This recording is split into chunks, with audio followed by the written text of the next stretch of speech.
Hi guys, അപ്പോൾ നമ്മുടെ 10th ജോഗ്രഫിയിലെ first ചാപ്റ്ററിൻ്റെ സെക്കൻഡ് ക്ലാസ് ആണിത്. അപ്പോൾ ഫസ്റ്റ് പാർട്ട് കാണാത്തവർ അത് കണ്ടിട്ട് ഈ ക്ലാസ് കേൾക്കുക. അപ്പോൾ നമുക്ക് ജസ്റ്റ് അതൊന്ന് റിവൈസ് ചെയ്യാം. അപ്പോൾ നമ്മൾ കഴിഞ്ഞ ക്ലാസ്സിൽ ഡിസ്കസ് ചെയ്ത ടോപ്പിക്കാണ് വൈ സീസൺസ് ചേഞ്ച്. അപ്പോൾ സീസൺസ് ചേഞ്ച് ആവാനുള്ള 4 റീസൺസ് നമ്മൾ പറഞ്ഞു. The earth revolution, tilt of the axis, parallelism of the axis and the apparent movement of the sun. അപ്പോൾ apparent movement of the sun എന്ന് പറയുന്ന ടോപ്പിക്ക് നമ്മൾ നല്ല ക്ലിയർ ആയിട്ട് എക്സ്പ്ലെയിൻ ചെയ്തതാണ്. അപ്പോൾ ജസ്റ്റ് നമുക്ക് പറഞ്ഞു പോകാം. നമ്മുടെ എർത്തിൻ്റെ നടുവിലൂടെ പോകുന്ന ഈ 0 ഡിഗ്രി ലാറ്റിറ്റ്യൂഡാണ് ഇക്വേറ്റർ. അതിന് മേലോട്ടുള്ളതാണ് നോർത്തേൺ ഹെമിസ്ഫിയർ, താഴോട്ടുള്ളതാണ് സദേൺ ഹെമിസ്ഫിയർ. ഈ നോർത്തേൺ ഹെമിസ്ഫിയറിന് രണ്ടായിട്ട് ഡിവൈഡ് ചെയ്യുന്ന ഈ ലൈനാണ് ട്രോപ്പിക് ഓഫ് ക്യാൻസർ. ആ സദേൺ ഹെമിസ്ഫിയറിനെ രണ്ടായിട്ട് ഡിവൈഡ് ചെയ്യുന്നതാണ് ട്രോപ്പിക് ഓഫ് കാപ്രിക്കോൺ. അപ്പോൾ ഈ ട്രോപ്പിക് ഓഫ് ക്യാൻസർ 23 ഡിഗ്രി നോർത്തും ട്രോപ്പിക് ഓഫ് കാപ്രിക്കോൺ 23.5 ഡിഗ്രി സൗത്തുമാണ്. അപ്പോൾ നമ്മൾ പറഞ്ഞു സണ്ണല്ല എർത്താണ് മൂവ് ചെയ്യുന്നത്. അപ്പോൾ ആ ഒരു അപ്പാരൻ്റ് മൂവ്മെൻ്റ് എന്ന് വരുന്നത് ഈ tropic of Cancer to Capricorn and equator ആ ഒരു ഇല്ലാണ്. അപ്പോൾ ട്രോപ്പിക് ഓഫ് ക്യാൻസറിന് നേരെ നമ്മുടെ സണ്ണ് വരുന്ന ടൈമാണ് സമ്മർ സ്റ്റോൾസൈസ്. ഈ ട്രോപ്പിക് ഓഫ് കാപ്രിക്കോണിൽ സണ്ണ് നേരെ വരുന്ന ടൈമാണ് വിൻ്റർ സ്റ്റോൾസൈസ്. പിന്നെ ഈ ഇക്വേറ്ററിന് നേരെ സണ്ണ് വരുന്ന ടൈമാണ് ഇക്വിനോക്സ് എന്ന് പറയുന്നത്. അപ്പോൾ ട്രോപ്പിക് ഓഫ് ക്യാൻസറിന് നേരെ സണ്ണ് വരുന്ന ഡേറ്റാണ് ജൂൺ 21. ട്രോപ്പിക് ഓഫ് കാപ്രിക്കോണിൽ നേരെ സണ്ണ് വരുന്ന ഡേറ്റാണ് ഡിസംബർ 22. നമ്മുടെ ഇക്വിനോക്സിസ് ഉണ്ടാകുന്നത് മാർച്ച് 21 ഡിസംബർ 22 അപ്പോൾ നമ്മൾ സമ്മർ സ്റ്റോൾസൈസിനെ വിൻ്റർ സ്റ്റോൾസൈസിനെ പറ്റിയൊക്കെ പഠിച്ചു.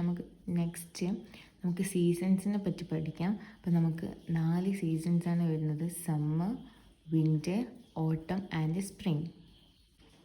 അപ്പോൾ നമ്മുടെ 4 സീസൺസിനെയും പറ്റി നമ്മുടെ ടെക്സ്റ്റ് ബുക്കിൽ വലിയൊരു ടാബിൾ കൊടുത്തിട്ടുണ്ട്. അപ്പോൾ ആ ടാബിൾ നമുക്ക് മൊത്തത്തിലൊന്ന് ഷോർട്ടാക്കിയിട്ട് പറയാം. അപ്പോൾ നമുക്ക് ജസ്റ്റ് നോക്കാം.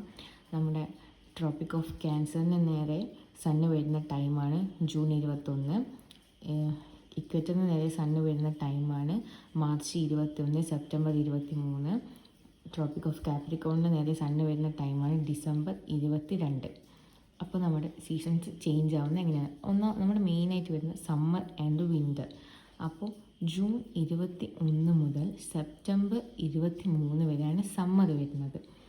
ദെൻ സെപ്റ്റംബർ 23 മുതൽ ഡിസംബർ 22 വരെയാണ് ഓട്ടം വരുന്നത്. ഡിസംബർ 22 മുതൽ മാർച്ച് 21 വരെയാണ് നമ്മുടെ വിൻ്റർ വരുന്നത്. മാർച്ച് 21 മുതൽ ജൂൺ 21 വരെയാണ് സ്പ്രിങ് വരുന്നത്. അപ്പോൾ ഒന്നുമില്ല, നമ്മുടെ സമ്മർ ടു വിൻ്ററാണ് ഓട്ടം ആൻഡ് വിൻ്റർ ടു സമ്മറാണ് സ്പ്രിങ്. അപ്പോൾ നമുക്കിനി ടാബിലൊന്ന് നോക്കാം. അപ്പോൾ ഈ ഫ്രം മാർച്ച് 21 ടു ജൂൺ 21 നമ്മൾ പറഞ്ഞു മാർച്ച് 21 മുതൽ ജൂൺ 21 വരെ വരുന്നതാണ് സ്പ്രിങ്, അതായത് equator to tropic of Cancer. Then from June 21 to September 23 from tropic of Cancer to the equator.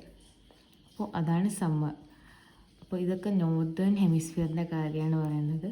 Then from September 23 to December 22 from equator to tropic of Capricorn, അതാണ് autumn. Then from December 22 to from tropic of Cancer to March 21 equator, അതാണ് winter വരുന്നത്.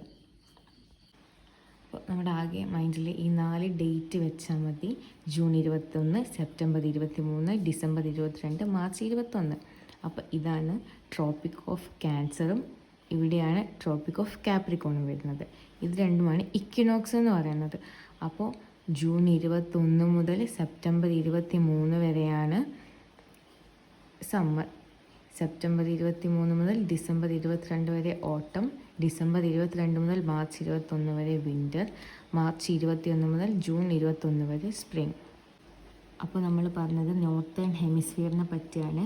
അപ്പോൾ അത് നേരെ southern ഹെമിസ്ഫിയറിലേക്ക് വരുമ്പോൾ ഇവിടെ ഏത് സീസണാണോ അതിൻ്റെ ഓപ്പോസിറ്റ് സീസണായിരിക്കും സദേൺ ഹെമിസ്ഫിയറിൽ. അപ്പോൾ ഇവിടെ സ്പ്രിങ് ആണെങ്കിൽ അവിടെ ഓട്ടം ആയിരിക്കും. നമുക്ക് just summer, winter and spring, ഓട്ടം എന്നുള്ളൊരു പെയർ എടുക്കുക. അപ്പോൾ നോർത്തേൺ ഹെമിസ്ഫിയറിൽ സ്പ്രിങ് ആണെങ്കിൽ സദേൺ ഹെമിസ്ഫിയറിൽ ഓട്ടം ആയിരിക്കും. നോർത്തേൺ ഹെമിസ്ഫിയറിൽ സമ്മർ ആണെങ്കിൽ സദേൺ ഹെമിസ്ഫിയറിൽ വിൻ്റർ ആയിരിക്കും. നോർത്തേൺ ഹെമിസ്ഫിയറിൽ ഓട്ടം ആണെങ്കിൽ സദേൺ ഹെമിസ്ഫിയറിൽ സ്പ്രിങ് ആയിരിക്കും. നോർത്തേൺ ഹെമിസ്ഫിയറിൽ വിൻ്റർ ആണെങ്കിൽ സദേൺ ഹെമിസ്ഫിയറിൽ സമ്മർ ആയിരിക്കും. അപ്പോൾ നമുക്ക് സമ്മറിനെയും വിൻ്ററിനെയും പറ്റിയൊക്കെ അറിയാം. അപ്പോൾ നമുക്ക് സ്പ്രിങ്ങിനെയും ഓട്ടത്തിനെയും പറ്റി കുറച്ച് കാര്യങ്ങൾ പഠിക്കാം. അപ്പോൾ ഒന്നുമില്ല, ഒരു 4 പോയിൻറ്റ്സ് പഠിച്ചാൽ മതി. സ്പ്രിങ് ടൈമിൽ ടെമ്പറേച്ചർ കൂടും, ഓട്ടത്തിൽ ടെമ്പറേച്ചർ കുറയും. സ്പ്രിങ് എന്ന് പറയുമ്പോൾ വിൻ്റർ ടു സമ്മറാണ്, ഓട്ടം എന്ന് പറയുന്നത് സമ്മർ ടു വിൻ്ററാണ്. സ്പ്രിങ് ആകുമ്പോൾ പ്ലാന്റ്സ് സ്പ്രൗട്ട് ചെയ്യും. എന്ന് വെച്ചാൽ നമ്മുടെ മാങ്ങ പൂക്കുക, ചക്ക പൂക്കുക, ചെടികളൊക്കെ ഇങ്ങനെ ഈ എന്താ പറയുക, പൂവൊക്കെ മുട്ടിടുക, അങ്ങനെ കുറേ ടൈം. ആ ടൈമിലാണ് ഡേ ടൈം കൂടിക്കൊണ്ടിരിക്കും, നൈറ്റ് ടൈം കുറഞ്ഞുകൊണ്ടിരിക്കും. അപ്പോൾ നമ്മൾ സമ്മറിലോട്ടാണ് പോകുന്നത്. ടെമ്പറേച്ചർ കൂടും, ഡേ ടൈം കൂടും, നൈറ്റ് ടൈം കുറയും. അപ്പം ഓട്ടത്തിലോട്ട് വരുമ്പോൾ ടെമ്പറേച്ചർ കുറയും. അപ്പോൾ സമ്മർ ടു വിൻ്ററാണ്, വിൻ്ററിലോട്ടാണ് പോകുന്നത്. ടെമ്പറേച്ചർ കുറയും, ഡേ ടൈം കുറയും, നൈറ്റ് ടൈം കൂടും. അപ്പോൾ പിന്നൊരു പോയിൻ്റ് വരുന്നത് ട്രീസ് ഷെഡ് ദെയർ ലീവ്സ് എന്ന് വെച്ചാൽ മരത്തിൻ്റെ ഇലകൾ പോയി. നമുക്ക് ഇപ്പോൾ വെസ്റ്റേൺ കൺട്രീസിലൊക്കെ പോവുകയാണെങ്കിൽ ഓട്ടം ടൈമിൽ ഫുൾ എന്താ പറയുക, വിൻ്ററിനെ വെൽക്കം ചെയ്തുകൊണ്ട് ഇലകളൊക്കെ ഫുള്ളായിട്ട് അവരുടെ ലീവ്സൊക്കെ ഫുള്ളായിട്ട് കൊഴിച്ചിട്ടുണ്ടാവും. അപ്പോൾ നമുക്ക് നമ്മുടെ നാട്ടിലത് അങ്ങനെ കാണാൻ പറ്റില്ല. അപ്പോൾ നമുക്ക് ആ ഒരു വെസ്റ്റേൺ കൺട്രീസിലോട്ടൊക്കെ വരുമ്പോൾ അത് ക്ലിയർ ആയിട്ട് കിട്ടും. അപ്പോൾ ഒന്നുമില്ല, അപ്പോൾ നമ്മുടെ മെയിൻ സീസൺസായ സമ്മറിൻ്റെയും വിൻ്ററിൻ്റെയും ഒരു ട്രാൻസിഷനാണ് സ്പ്രിങ്ങും ഓട്ടവും. അപ്പോൾ ജസ്റ്റ് ടെമ്പറേച്ചറിൻ്റെ ആ ചേഞ്ച്, സ്പ്രിങ് ടെമ്പറേച്ചർ ഇൻക്രീസസ്, ഓട്ടം ടെമ്പറേച്ചർ ഡിക്രീസസ്. സ്പ്രിങ് ആകുമ്പോൾ വിൻ്റർ ടു സമ്മർ, ഓട്ടം സമ്മർ ടു വിൻ്റർ. പിന്നെ ഡേ ടൈമിൻ്റെ നൈറ്റ് ടൈം. അപ്പോൾ സ്പ്രിങ് ആവുന്ന ടൈമിൽ ഡേ ടൈം കൂടിക്കൊണ്ടിരിക്കും, നൈറ്റ് ടൈം കുറഞ്ഞുകൊണ്ടിരിക്കും. ഓട്ടം ആകുമ്പോൾ ഡേ ടൈം കുറഞ്ഞുകൊണ്ടിരിക്കും, നൈറ്റ് ടൈം കൂടിക്കൊണ്ടിരിക്കും. പിന്നെ നമ്മുടെ പ്ലാന്റ്സ് സ്പ്രൗട്ട് ചെയ്യുന്നതും ട്രീസ് ഇല കൊയ്ക്കുന്നതും അങ്ങനെയൊക്കെ.